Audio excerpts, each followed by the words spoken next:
El fugitivo. No hace mucho comenzó a escribir la novela.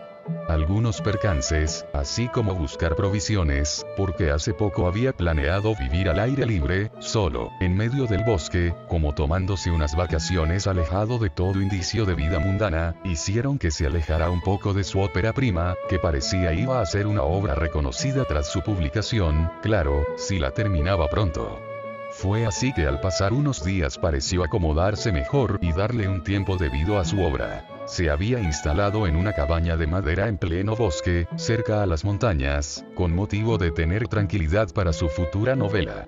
Dio con esa cabaña gracias a un amigo que conocía muy bien el fondo de trabajo que exigía nuestro personaje, un tipo especial en cuanto a sus gustos y formas, pero que era alguien destacado.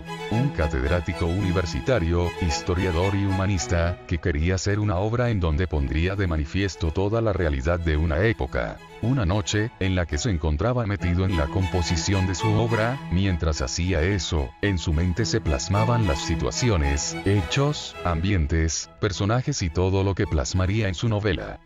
Ya todo lo tenía listo, en imágenes, solo debían ser llevadas al lenguaje escrito. Se esmeraba por una buena redacción. Se visionaba la obra publicada y difundida. Con ello estaría satisfecho, porque la sociedad no solo vería una notable novela, sino también una crítica directa y bien argumentada contra un sector de la sociedad que de hace mucho amenazaba contra la libertad y desarrollo de la misma. Iba contra una institución a la que le había perdido la confianza. Sabía que era más que necesario llevar a la luz dicha crítica.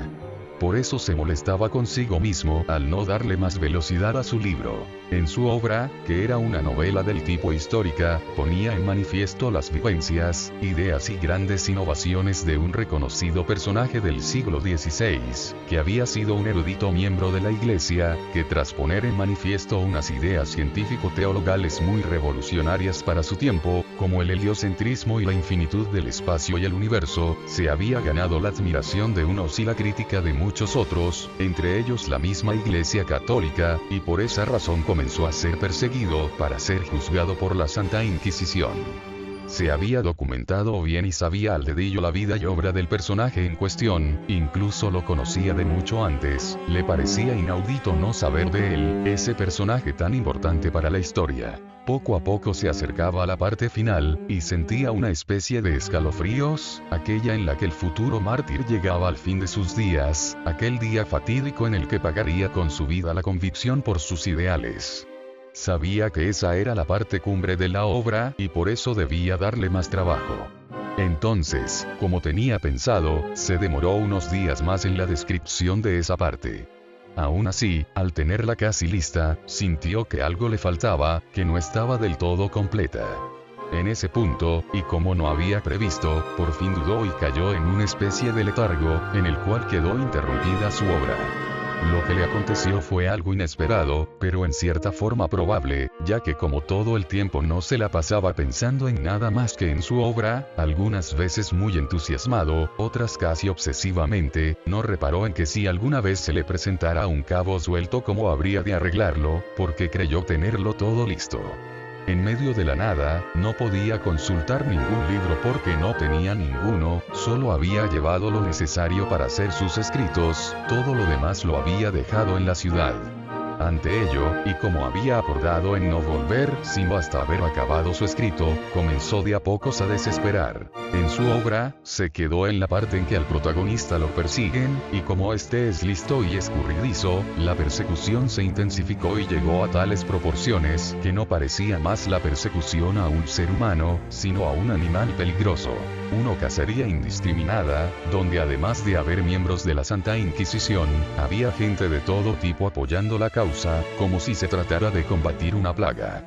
Luego, se ve que como último recurso el protagonista decide refugiarse en las profundidades del bosque, que se extiende a las montañas, que abarcaban gran parte del horizonte, hacia el norte, la famosa Selva Negra.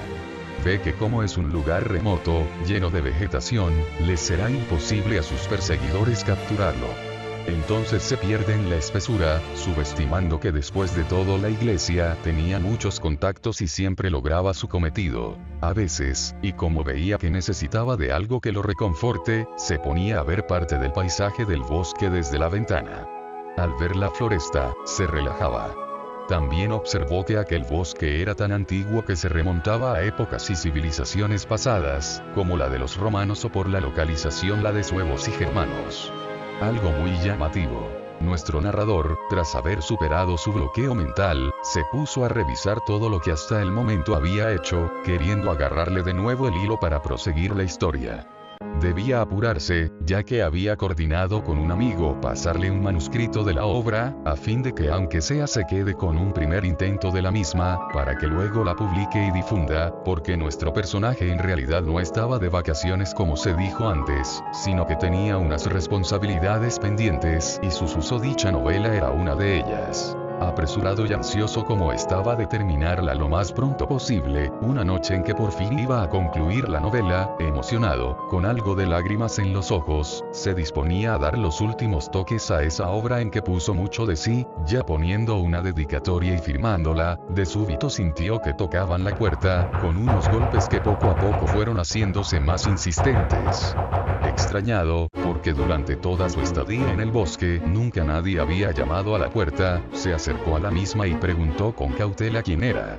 En un primer momento no recibió respuesta, quizá porque del otro lado no lo escucharon, pero cuando iba a preguntar de nuevo, sintió que nuevamente golpearon a la puerta y por las ventanas notó el parpadear de unas antorchas. Era evidente, lo buscaban un grupo de personas.